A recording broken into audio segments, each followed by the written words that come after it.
Okay, here's a little technique for you, a little tip for you. If you're in the mortgage marketplace and you're operating on camera with your clients, which you should be doing, by the way, at least if the first meeting's not on camera, second, third, fourth meetings and follow-up meetings, reviews can all be done on camera now. It's just so more tax efficient, time efficient for you. So I'm calling this one, how to ensure your customer appears on camera. How to ensure your client or customer, call them what you like, appears on camera when you have a camera call. Now, it might seem a bit daft to say that, but I have heard lots of stories of people who have set up a camera meeting, a Zoom or whatever, and the customer comes on without a camera and you know, they kind of apologise, don't they? And you don't want to be rude or forceful, so you kind of go with it. All you're talking to is a blank screen. You might as well be on the telephone. Now, the whole point behind a camera meeting is that you get to see your customer, they get to see you, you can watch face, you can pick up on body language or facial language, you can see expressions, and it's a really good thing to do. So I got for you 8 tips which will help you in order to get your camera shy customer getting themselves on camera, and these really work as well. Tip number 1 then for you is to however you use to set up the meeting. A lot of people use calendar invitations, I do myself, or whatever you decide to do. Make sure that you do send a separate note as well. So tip number 1 is when you're sending out the meeting, send a separate email confirming the details of the meeting, the time, the date, the Zoom link or whatever it is. Don't rely on the calendar invite for people to pick that up. I've made that mistake a few times in the past. Now, tip number 2 is when you send this confirmation email or send a second email, so you'll send some kind of confirmation email. You could well be the only one you're going to send. When you send the confirmation email, put in there something about coming on video. I mean, I like to use the phrase, looking forward to seeing your face, or looking forward to putting a name to your face, if you haven't met them before, of course. That's a particularly good one. Our next meeting will be on video, and I'll be appearing to you live on video. I'm really looking forward to seeing you on video, putting a name to a face. So, you know, that's just what you should say. It's subtle psychology, but it does actually make a difference. So a face to a name, a face to a name is the wording that we would use. Yeah, it works. Makes a bit of a difference, that one, doesn't it? Number 3 then, in the same email, encourage them to test their camera. Now, Zoom has a facility where you can go online and you can get your camera tested. I think it's zoom.us/test. Microsoft Teams does the same thing. So encourage them to test their camera before they come online, just to make sure it works. So in your confirmation email, give them a link to where they can test it as well.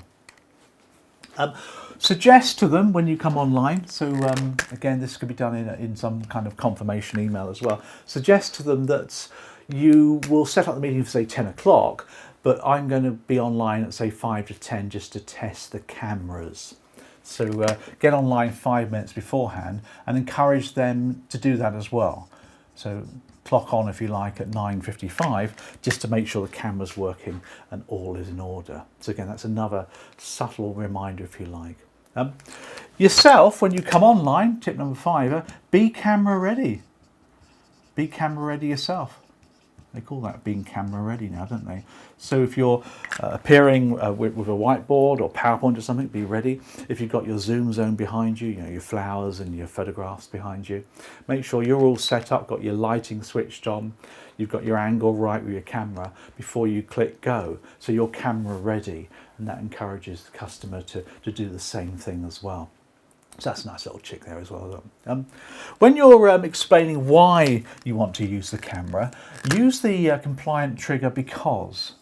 This is what we call a compliant trigger.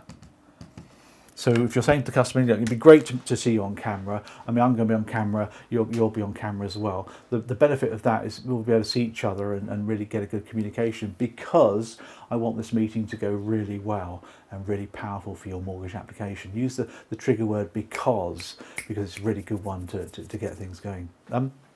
When you get online and the customer, for example, is not on camera, so it's, you know, the blank box or whatever it is, be a bit assertive at this point and say to the camera, to the client, yeah, I understand, you know, you haven't got your camera on.